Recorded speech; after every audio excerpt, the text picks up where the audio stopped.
nakausap natin ng personal si Kap. Nakakalungkot lang po at di po pala pwede mga kayakap. Habang kausap ko si tatay, biglang nalungkot at natamlay.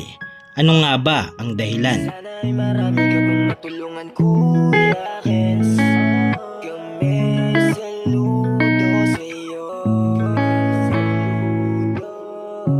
Kahit na ano pa mang pagsubukang dumating, kami ay naniniwala sa kakayahan mo.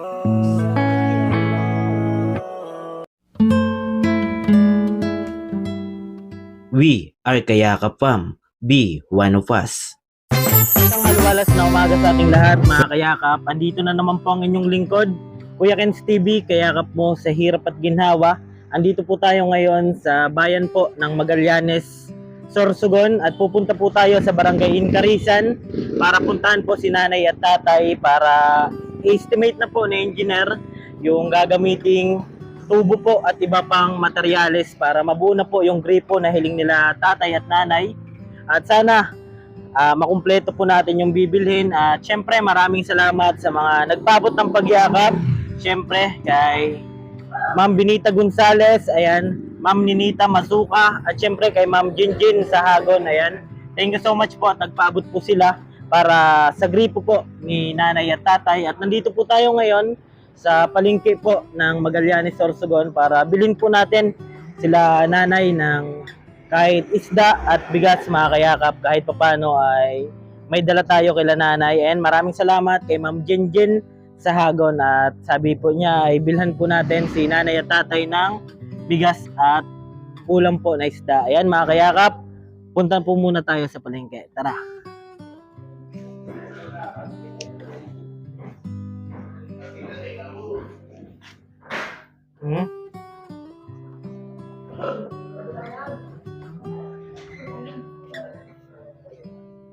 Yan, sama po natin si Mako, tsaka ni Mama, tapos ni Engineer.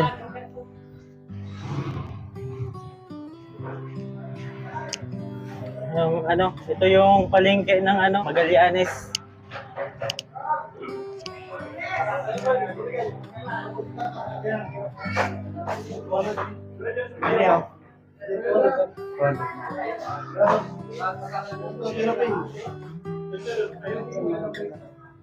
Ayan, ito ang kilo. Dito po, kumpo. Ikaw, ano? Telepan.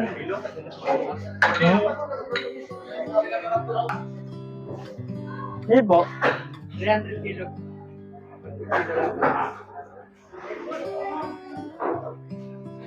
Kira kuya. 200. Ilang kilo? Isa na po. Kailang? Magiling ko lang. Magiling. 200. Para pa sa brasay.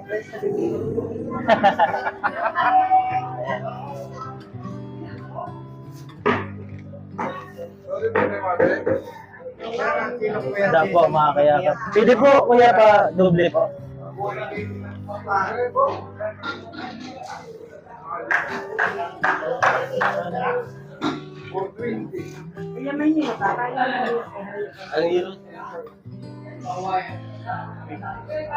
Ayan, binili po natin isda.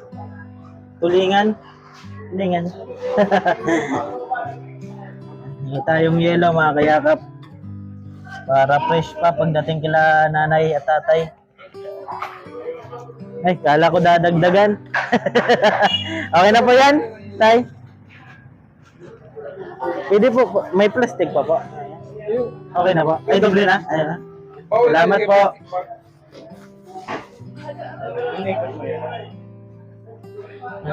Apo, thank you po.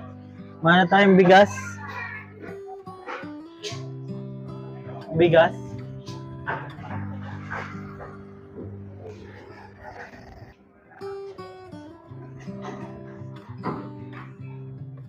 Bili po tayong bigas.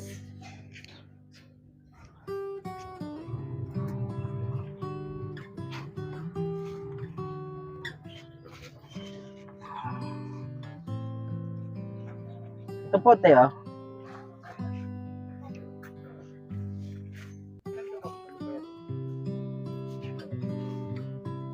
pang ano, oh, ganito po. Kilo lang, lang. 20. Kulay lang. 20. Kasi yun lang galing. Kasi yung ano na, dalawa. Ay, 10 yan. Okay na yan. Pero daw po, isa ko. Isa ko na lang. Bakit na isa ko? Ito ba? Ako lang, bakit na Yan mga kayakap at nakabili na po tayong ano, bigas tsaka isda mga kayakap. Bali, mapunta na po tayo doon kila nanay at tatay sa barangay Incarisan po para ma-estimate na po ni engineer at makausap po natin yung kapitan na kung saan po tayo pwedeng makikabit ng gagawing gripo kila nanay at tatay. Mga kayakap at kita-kits po tayo kapag nandun na po tayo kila tatay at nanay. Mga kayakap, subalan dito na po tayo sa Incarisan po at papunta na po ito kila nanay at tatay. Bali, pinuntahan po natin para po sana ay makausap po natin si kapitan. Ayan, bali nakausap po natin mga kayakap, pero yun nga, nakakalungkot lang at di po natin nakuha na ng video si Kap kasi syempre yung privacy din po. Ayan, pero nakiusap po sana tayo, pero yan, kahit pa paano po ay nakausap natin ng personal si Kap at tungkol nga sa gagawing gripo kila nanay at tatay. Nakakalungkot lang po at di po pala pwede mga kayakap kasi paakyat yung tubig dito kapag dyan po tayo kumuha sa baba. At kapag sa main source naman po mga kayakap, sabi ni Kap, mababawasan po yung supply ng mga tubig dyan sa ibaba. Kasi yung direkta po dyan na galing dun yata sa main source ay 100 bahay po yung gumagamit. Bali kapag nagbawas pa po daw doon, nag-connect pa po doon, hihina po yung supply ng tubig. Bali yung pinaka paraan para kung gusto ni tatay ng makabitan ng tubig ay makiusap daw po sa mga kapatid na kung pwede doon sa baba na magtayo ng kahit kubo-kubo daw po mga kayakap kung gusto ni tatay na magkaroon ng sariling tubig. Pero sabi ni Kap, pwede naman daw po makikunik doon na host papunta dito sa bahay nila. Yung ano naman po mga kayakap, yung problema naman po ay di po sure kung aakyat yung tubig kasi mahina nga po yung supply ng tubig dito. Kaya ngayon talaga yung kailangan nila tatay mag-igib-igib po dyan kasi di naman po pwede daw laging inuman yung gripo dyan sa baba kasi kapag maulan malabo po yung tubig. Bali nakausap natin si Kap for privacy na lang po mga kayakap. Di po natin nakuhanan ng video pero respect din po kay Kap. Pero sabi ko nga, lagi man po ako napunta sa kanila, sabi niya wala man pong problema kasi sabi nga niya nakakatulong tayo. Pero pagdating po sa tubig talaga mga kayakap, makakakuha tayo ng tubig pero ihina po yung supply ng tubig kapag sa main po tayo kumuha. Kasi nga may supply na po dyan, mahina pa rin yung tubig, tapos dadagdag pa po tayo, mas lalong hihina daw po. Kaya sabi ni Kap, yun nga yung paraan na makiusap si tatay kung gusto talaga ni tatay na makabitan ng gripo, kahit sila Kap na lang daw po mag-asikaso. Basta't dun po magtayo ng bahay sa baba. Pero yun, alamin natin kung ano yung side ni tatay, kung ano yung plano niya. Kasi may mga nagpaabot na sana ng pagyakap. Galing po kay Ma'am Benita Gonzales, Ma'am Ninita Masuka, Ma'am Jinjin sa Hagon. Ayan, subali nagpaabot po sila ng pagyakap para matupad po sana yung kahilingan ni tatay at nanay na gripo po makabitan at kanyang mga kapatid kasi naawa po at PWD nga po si tatay. Ganun din sabi ni Kap na naawa din po sila. Kaso yung problema nga, yung supply ng tubig po ay mahina. Yung importante po ay nakausap natin si Kapitan kung ano yung pinaka paraan para sa hiling ni tatay. Yun nga po, kung gusto ni tatay makabitan kasi yung mga malalapit daw po dyan, halimbawa yung kapatid ni tatay kasi may kapatid po siya dyan, may gripo din po. So pwede po si tatay makabitan at sila kap na lang daw po yung bahala. Kahit inodoro daw po. Pero tanungin muna natin si tatay kung ano yung gusto niya. At siya naman po yung nanawagan sa atin. Kumbaga, sagutin lang po sana natin yung panawagan niya na magkaroon ng sariling gripo. Pero yun nga, nabigo man tayo sa plano natin kasi yung supply nga ng tubig, wala daw problema sabi ni Kap, kaso mahina po talaga mga kayakap. Kaya yun, puntahan natin si tatay at nanay. May dala po tayong isda tsaka bigas.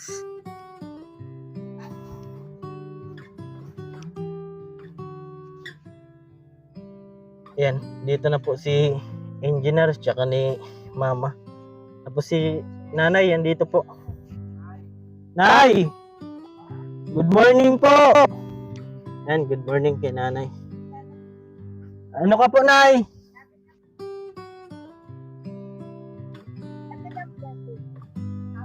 Wala po. Saan? Good morning, nay. Good morning, ma. Ano po yung ginagawa mo, nay? Naglalaba po.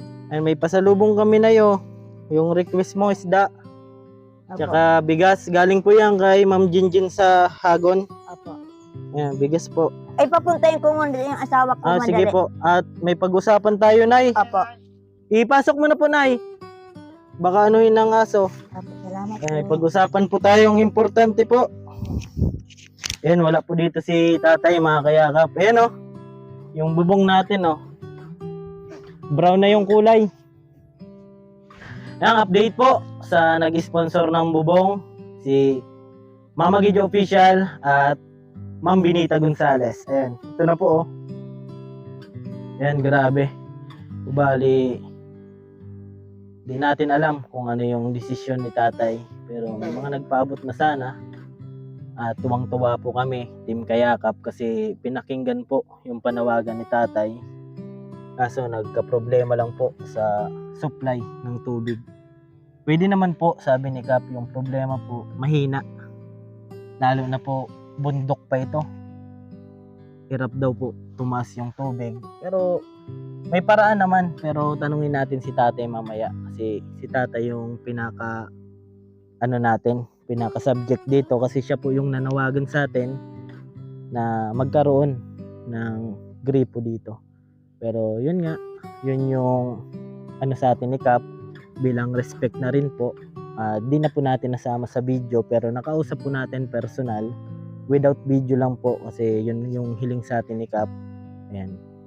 Kaya yun, abangan natin yung pagdating ni tatay. Opo, wala po kasi dito si tatay, pupuntahan ni nanay para makausap po natin. Sige mga kayakap, update po mamaya. Yan, salamat po sa mga buting sponsor natin. Ma'am Benita Gonzales po, nagpadala po ng 1.5. Tapos si Ma'am Ninita, nagpadala din po ng 5,000. At syempre, kay Ma'am Jinjin po, nagpadala po ng 5,000 plus mga kayakap. Kasi yun nga yung sabi ni Kap about sa gripo. Parang di pa tayo sure yung mga sponsor natin mga kayakap. I-update ko rin sila. Kasi syempre para sana sa gripo yun. Pero tanungin natin si tatay kung ano yung gusto po ni tatay. Kasi siya po yung pinaka main idea po na magkaroon ng gripo dito. Kaso sabi ni Kap, alanganin po kasi yung supply ng tubig mahina. Okay lang naman po, walang problema kay Kap na makabitan sila. At sabi nga ni Kap, kawawa naman talaga yung sitwasyon nila tatay at nanay. Yung problema po, yung supply ng tubig. Kapag dadagdagan pa daw po na kumuha sa main source, lalong ihina mga kayakap. Kaya tanungin natin si tatay sa ino-offer ni Kap. Bali, salamat din kay Ma'am Jinjin at may panggasolina tayo. Ma'am Jinjin, at nabilhan na po natin ng bigas at saka isda si tatay. Ayan, bali inuna na natin. Kasi sabi ni Ma'am Jinjin, kapag may natira, bilan natin ng bigas. Pero binila na po natin muna. Kasi para at least pa paano, may pagsaluhan yung mag-asawa mamaya. Isda po, fresh na fresh. Wala pa rin po sila tatay at nanay. Update na lang po ako mamaya kapag nandito na po yung mag-asawa. Kasi importante po itong pag-uusapan natin at hindi basta-basta mga kayakap. Gawa nga po ay ito po ay kahilingan ng isang tatay na matutupad po sana, kaso nagka-problema lang. Pero wala po sanang problema kay Kap, yung nagka-problema po tayo sa supply po ng tubig. Bali, update po ako mamaya mga kayakap.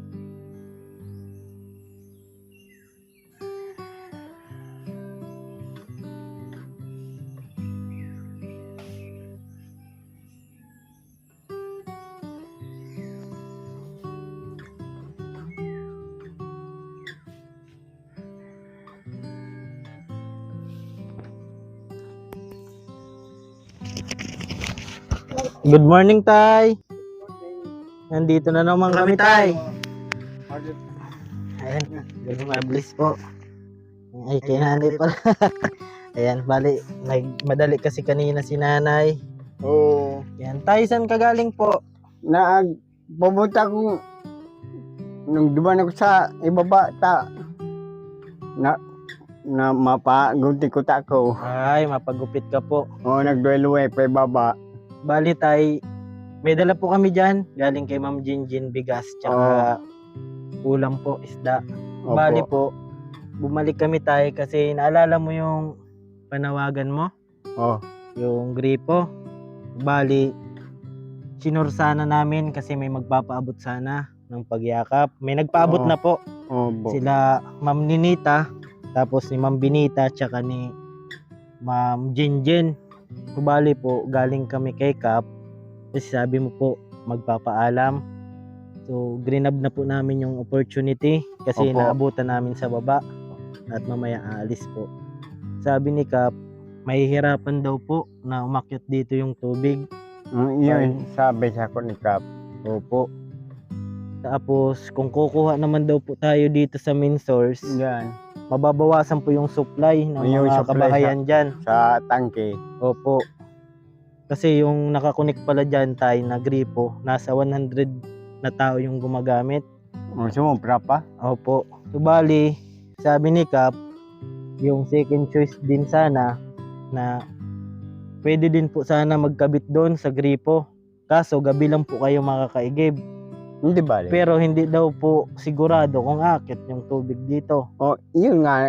Opo. At baka sayang daw po ng pera na gagamitin. Oo. Opo. Tapos yung third choice po ni Kap, kung gusto mo po talaga daw ng gripo, makiusap ka daw po sa mga kapatid mo na makapatayo ka daw doon kahit kubo-kubo. Gusto mo po doon daw sa bahay ng malapit sa mga kapatid mo? Doon na lang daw po kayo para mabilis yung supply ng tubig. Kung gusto mo po. Ano? Sabi ni Kap, Ano? Pag-isipan. yun yung ano ni Kap na Oo. yun yung maitutulong niya. Kasi kung Oo. dito kukuha ng tubig doon papunta dito, mahihirapan po.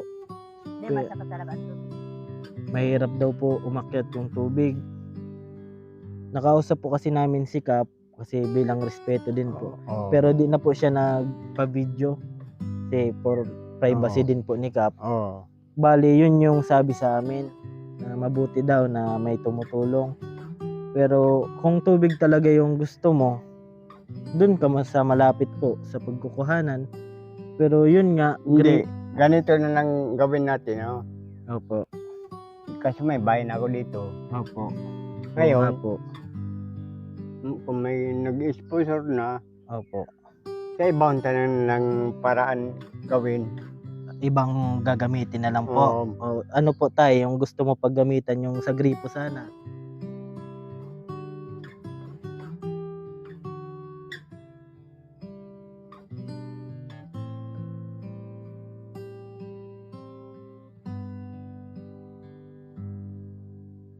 Awitin ko man lahat ng awit sa mundo, di kayang ilarawan ng Sige, iyak mo lang ang bigat na nararamdaman. Asahang may makikinig at may balikat na masasandalan. Para kahit papaano gawin mapangiti sa simpleng paraan. Kanyang mga payo ay nagbibigay lakas para kayanin mo yan. Handang tumulong ng kapalit. Kahit na gaano man kalayo, kanyang tatawirin. Maiabot niya lang ang biyaya. Kung nalulungkot man ay ati dahil ligaya, kumakatok sa bawat